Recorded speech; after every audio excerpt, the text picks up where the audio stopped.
আপনি যত বড় পাপী হন, আপনি যতই অন্যায় করেন না কেন, আল্লাহ তাআলার রহমতের দরিয়া, রহমতের দরজা আপনার জন্য খোলা আছে না নাই? অবশ্যই আছে। জায় নামাজটা বিছিয়ে দেন, চোখের পানি ছেড়ে দেন, 2 রাকাত নামাজ পড়ে সেজদায় লুকিয়ে পড়ে কাঁদেন।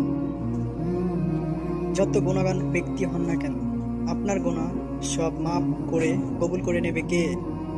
আল্লাহ তাআলা। আশা করি আপনারা বুঝতে পেরেছেন।